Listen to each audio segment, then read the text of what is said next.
আমি রাহুল পাশের বাড়ির মোহিনী কাকিমাকে নিজের মায়ের মতো মনে করে আমি রোজ রাতে উনার পাশেই ঘুমোতে যেতাম, এটা ভেবে যে আমি উনার পাশে থাকলে উনাকে হয়তো ভয় লাগবে না। কিন্তু সেদিন রাতে আমার হুঁশ উড়ে যায়, কারণ অর্ধেক রাতে মোহিনী কাকিমা আমার হাতটা নিয়ে নিজের এমন জায়গায় বোলাতে শুরু করলেন যে আমি স্পর্শ পেয়ে তো নেশাগ্রস্ত হয়ে সব কিছু ভুলে গেছিলাম যে উনি আমার মা সম্মান কাকিমা হন। তারপর উনি আমার কানের কাছে এসে আস্তে করে বললেন, রাহুল, শুধু একবার আমার। তারপর আমি তো নেশাগ্রস্ত হয়ে সব কিছু ভুলে গিয়ে কাকিমাকে, আসলে আমি ও বিকি একসঙ্গে কলেজে পড়াশোনা করতাম এবং বিকির মা মানে মোহিনী কাকিমার সঙ্গে আমার বাবা মায়ের খুব ভালো সম্পর্ক ছিল। সেই সূত্রে আমি ও বিকিও খুব ভালো বন্ধু ছিলাম। আমরা দুজন সারাদিন একসঙ্গেই থাকতাম। এমনকি আমাদের বাড়িতে কখনো ভালো মন্দ রান্না হলে মাঝে মধ্যে বিকি ও মোহিনী কাকিমা আমাদের বাড়িতেই খাবার খেতে আসতেন এবং আমরাও কিন্তু মাঝে মধ্যে বিকি ও কাকিমার বাড়িতে খাবার খেতে যেতাম। আমাদের দুই পরিবারের মধ্যে এতটাই ভালোবাসা ও বিশ্বাস ছিল যে আমার মা কখনো 10 দিনের জন্য তীর্থযাত্রায় গেলে আমাকে বিকিদের বাড়িতেই রেখে দিয়ে যেত। আসলে আমার বাবা মা কিন্তু প্রত্যেক বছর তীর্থযাত্রায় যেত, কিন্তু এবার মোহিনী কাকিমার আমার বাবা মায়ের সঙ্গে যাওয়ার ইচ্ছে থাকা সত্ত্বেও আমার বাবা মায়ের সঙ্গে তীর্থযাত্রায় যেতে চায়নি। সে বলেছিল, আমিও যদি এই দুই বাচ্চাদের রেখে তীর্থযাত্রায় চলে যাব তাহলে এদের সামলাবে কি? এরা তো রান্নাও করতে জানে না। দুজনকে যদি একাই ঘরে রাখা হয় তাহলে তো এসে দেখব যে তারা দুজনে কিছু না কিছু একটা ব্যাঘাত ঘটিয়েছে। তাই মোহিনী কাকিমা আমার বাবা মাকে তীর্থযাত্রায় পাঠিয়ে দিয়েছিল, কিন্তু নিজে আমাদের দেখভাল করার জন্য বাড়িতেই ছিল। এদিকে বিকির বাবা তো অনেক আগেই মারা গেছিল এবং বিকির মা বিকিকে একাই মানুষ করছিল। কিন্তু মোহিনী কাকিমার স্বামী মারা যাওয়ার পরেও সে কিন্তু ভীষণ মডার্ন ছিল এবং সে দেখতেও ভীষণ সুন্দরী ছিল। এমনকি সে যখন প্যান্ট শার্ট পরতো তখন তাকে দেখে তো মনেই হতো না যে সে একজন কলেজে পড়া ছেলের মা। এবং মোহিনী কাকিমা যখনই একটু সেজেগুজে থাকতো তখনই আগে আমাকেই জিজ্ঞেস করতো যে দেখো তো রাহুল, আমাকে কেমন দেখাচ্ছে। তখন তো আমিও উনাকে নিজের কাকিমা মনে করে উনার সৌন্দর্যের খুব তারিফ করতাম এবং মাঝে মধ্যে বলতাম যে কোন রঙের ড্রেসে কাকিমাকে বেশি ভালো লাগে দেখতে। আমার মুখে নিজের সৌন্দর্যের তারিফ শুনে তো মোহিনী কাকিমা মাঝে মধ্যেই খুব খুশি হয়ে আমাকে জড়িয়ে ধরে নিতেন এবং আমি এটাকে খুব হালকার মধ্যেই নিতাম, কারণ সে যখন আমাকে জড়িয়ে ধরতো তখন আমিও তাকে নিজের মায়ের মতো মনে করে জড়িয়ে ধরতাম। কিন্তু বিশ্বাস করুন, স্বপ্নেও ভাবতে পারিনি যে উনার মনের মধ্যে আমাকে নিয়ে এইসব নোংরামি ছিল। তারপর আমার বাবা মা যখন তীর্থযাত্রায় চলে যায় তারপরে আমি নিজের বাড়িতে তালা মেরে দিয়ে বিকির বাড়িতেই চলে যাই, কারণ আমার ও বিকির বাড়ি তো একদম পাশাপাশি ছিল। আমাদের বাড়ি এতটাই পাশাপাশি ছিল যে আমার ঘরের জানালা দিয়ে কিন্তু বিকির রুমটা দেখা যেত। তারপর সেদিন আমার বাবা মা যখন তীর্থযাত্রায় বেরিয়ে পড়ে তখন মোহিনী কাকিমা আমার বাবা মাকে বলেছিল, দাদা ও বৌদি, আপনারা একদম চিন্তা করবেন না, রাহুল আমার কাছে খুব ভালো থাকবে এবং তারা দুজনে যদি আমার কথা না শুনে বা খুব বেশি দুষ্টামি করে তাহলে তাদের দুজনের কান দুটো মলে দিব, তাহলে তারা আবার সঠিক পথে চলে আসবে। কান দুটো মলে দেওয়ার কথা শুনে আমার বাবা মা তো খুবই হেসেছিল। তারপর সেদিন আমার বাবা ও মা তীর্থযাত্রার জন্য রওনা দিয়েছিল। তারপর আমি যখন নিজের ঘরে তালা মেরে খুব খুশি হয়ে বিকির বাড়িতে চলে যায়। তারপরে আমি ও বিকি সেদিন ভীষণ মজা করেছিলাম এবং মোহিনী কাকিমা সেদিন রাতের বেলা আমার পছন্দের কিন্তু সব খাবার রান্না করেছিল এবং খাবার দাবার খাওয়ার পরে আমি খুব খুশি হয়ে মোহিনী কাকিমাকে ধন্যবাদও জানিয়েছিলাম আমার পছন্দের খাবারগুলো রান্না করে খাওয়ানোর জন্য। সেদিন রাতের খাওয়া দাওয়ার পরে আমি বিকির ঘরেই শুয়েছিলাম এবং আমরা দুজনে রাতের বেলা খুব মজা করেছিলাম। পরের দিন সকালবেলা আমাদের ঘুম থেকে ওঠার আগেই মোহিনী কাকিমা অনেক জোরে জোরে কাঁদতে কাঁদতে আমাদের ঘরের ভিতরে এসে নিজের ছেলেকে জড়িয়ে ধরে বললেন, বিকি, তোমাকে আজকেই তোমার দিদির বাড়ি যেতে হবে। তোমার দিদি কিন্তু ভীষণ অসুস্থ এবং উনার পাশে কেউ নেই। উনাকে ডাক্তারের কাছে নিয়ে যাওয়ার জন্য আজকেই তোমাকে যেতে হবে এবং উনার খেয়াল রাখার জন্য তোমাকে কিছুদিন উনার সঙ্গে থাকতে হবে। বিকি তো তার মায়ের কান্নাকাটি দেখে অনেক বেশি ঘাবড়ে গিয়ে তার মাকে জড়িয়ে ধরে বলল, মা, তুমি একদম চিন্তা করো না, আমি এক্ষুনি তৈরি হয়ে দিদির বাড়ির জন্য রওনা দিব। তুমি একদম চিন্তা করো না, আমি সব ঠিক করে দিব। এই বলে সেদিন বিকি সকালের নাস্তা খাওয়ার পরেই কিন্তু তার দিদির বাড়ির জন্য রওনা দিয়েছিল। এমনকি সেদিন আমিও বিকির সঙ্গে যেতে চেয়েছিলাম, কিন্তু বিকি আমাকে বলেছিল, রাহুল, তুই আমার সঙ্গে চলে গেলে এদিকে আমার মা কিন্তু একদম একা হয়ে যাবে, তাই তুই এখানে আমার মায়ের সঙ্গেই থাক। আমি গ্রামের বাড়ি যাচ্ছি দিদির কাছে। এই সব কিছু তো মোহিনী কাকিমার চাল ছিল, যেটা আমি ও বিকি বুঝতেই পারিনি।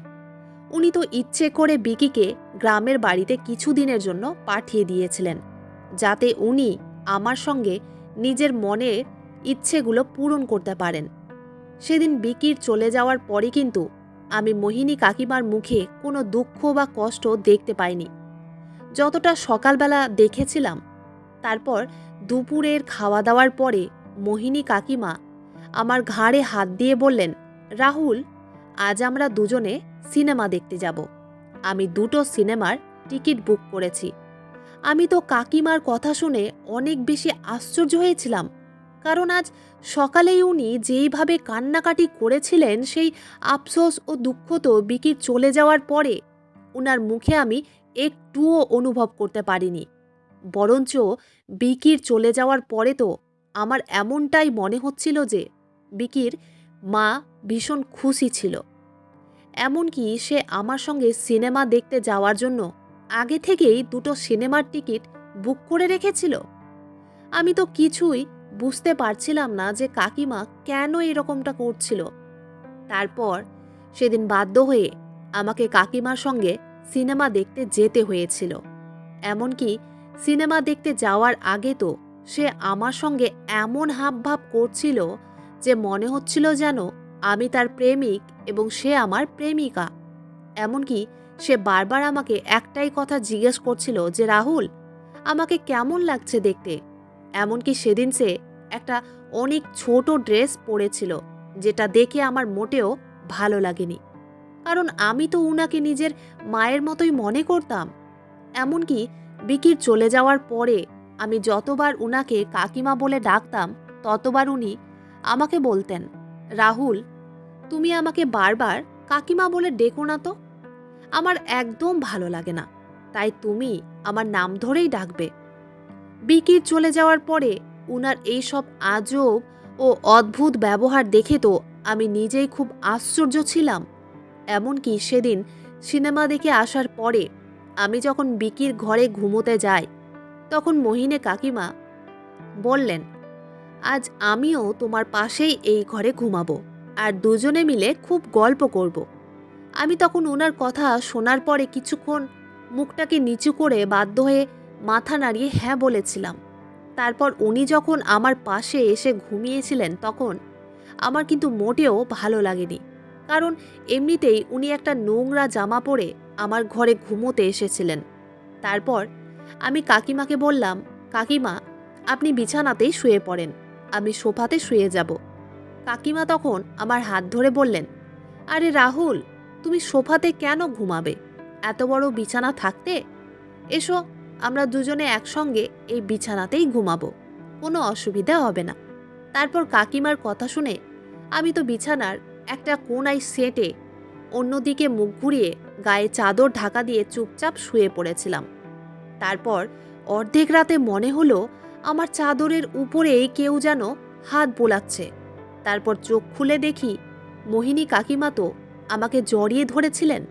তারপর কাঁদতে কাঁদতে আমাকে বললেন, রাহুল, আমার ভীষণ ভয় লাগছে, আমি খুব বাজে স্বপ্ন দেখেছি, তাই তুমিও আমাকে জড়িয়ে ধরে শুয়ে থাকো, দয়া করে আমাকে নিজের থেকে দূরে করে দিও না।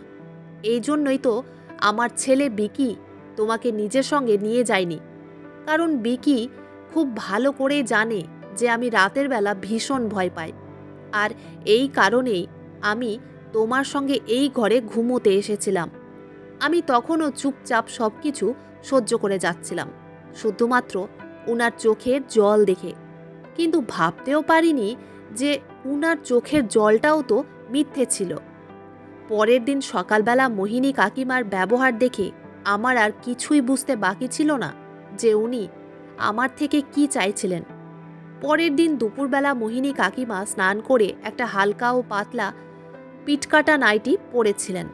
তারপর অনেক জোরে জোরে আমার নাম ধরে নিজের ঘরের ভিতরে ডাকলেন। তারপর আমি যখন উনার ঘরে গেলাম তখন উনার দিকে তাকাতে আমি লজ্জিত হয়ে মাথা নিচু করে দাঁড়িয়েছিলাম। তারপর বললাম, কাকিমা, আপনি আমাকে কেন ডাকলেন? উনি তখন আমার কাছে এসে আমার ঘাড়ে হাত দিয়ে বললেন, রাহুল, কতবার বলেছি যে আমাকে কাকিমা বলা বন্ধ করো, আমি কত সুন্দরী ও তরুণী, তা সত্ত্বেও তুমি আমাকে কাকিমা বলে ডাকো। আচ্ছা ঠিক আছে, চলো, আর বেশি কথা না বলে এই ক্রিমটা আমার পিঠের মধ্যে মাখিয়ে দাও। কাকিমার কথা শুনে তো আমি হতভম্ব হয়ে উনার চোখের দিকেই তাকিয়েছিলাম, কারণ উনি এইসব কেন করছিলেন আমি তো কিছুই বুঝতে পারছিলাম না। আমার তো মনে হচ্ছিল উনি নিজের লাজ লজ্জা সব কিছু নষ্ট করে ফেলেছিলেন। আমি তখন রেগে বললাম, আমি আপনার পিঠে এই ক্রিমটা লাগাতে পারবো না। কাকিমা তখন আমার দিকে তাকিয়ে বললেন, আরে এত লজ্জা পাওয়ার কি আছে? তোমার মা যদি বলতো তাহলে কি তুমি তোমার মায়ের পিঠে বা পায়ে ক্রিম লাগিয়ে দিতে না? উনি যখন আমার মায়ের কথা বললেন তখন আমার ইচ্ছে না থাকা সত্ত্বেও আমি নিজের মুখটাকে অন্যদিকে ঘুরিয়ে দিয়ে উনার পিঠে ক্রিম লাগিয়ে দিয়েছিলাম। কিন্তু সেদিন রাতে কাকিমা যখন আবার আমার ঘরে ঘুমোতে আসেন তখন উনি সেদিন নিজের সব সীমা ছাড়িয়ে দেন, কারণ অনেক চেষ্টার পরেও আমি যখন উনার মনের ইচ্ছেটা পূরণ করিনি তখন উনি সেদিন আবার যখন আমার ঘরে ঘুমোতে আসেন তখন আমি আগের দিনের মতোই উনার সঙ্গে বেশি কথা না বলে একটা কোণায় গিয়ে চুপচাপ নিজেকে গুটিয়ে গায়ে চাদর মুড়ি দিয়ে শুয়ে পড়েছিলাম। তারপর হঠাৎ করে অর্ধেক রাতে আমাকে মোহিনী কাকিমা জড়িয়ে ধরে আমার হাতটা নিয়ে তার এমন জায়গায় রাখলেন ও বললেন যে, রাহুল, শুধু একবার, কারণ আমি আর নিজেকে ধরে রাখতে পারছি না। আমি তখন অনেক রেগে উনাকে নিজের থেকে দূরে সরিয়ে দিয়ে বললাম, এবার অনেক হয়েছে, আপনার কি মাথা খারাপ হয়ে গেছে? আমি কিন্তু ৩-৪ দিন থেকে আপনার এইসব বেয়াদবিগুলো সহ্য করছি, কিন্তু আর নয়। আমি তো আপনাকে নিজের মায়ের মতো মনে করতাম, কিন্তু আপনি তো আমাকে অন্য কিছু মনে করেন। আপনার লজ্জা করে না নিজের ছেলের সমবয়সী একজন ছেলের সঙ্গে এইসব নোংরামি করতে? উনি তখন বিছানা থেকে নেমে আমার হাত ধরে পাগলের মতো করতে শুরু করেছিলেন ও বলেছিলেন, রাহুল, প্লিজ আমার ইচ্ছেটা পূরণ করো। আমি তখন থাকতে না পেরে উনাকে হুমকি দিয়েছিলাম যে আপনি যদি আর একটি বারও আমার সঙ্গে এরকম নোংরা কথা বলেন তাহলে আমি এক্ষুনি সব কিছু ভুলে গিয়ে আপনার ছেলেকে ফোন করে আপনার এই নোংরা ব্যবহারের ব্যাপারে বলবো।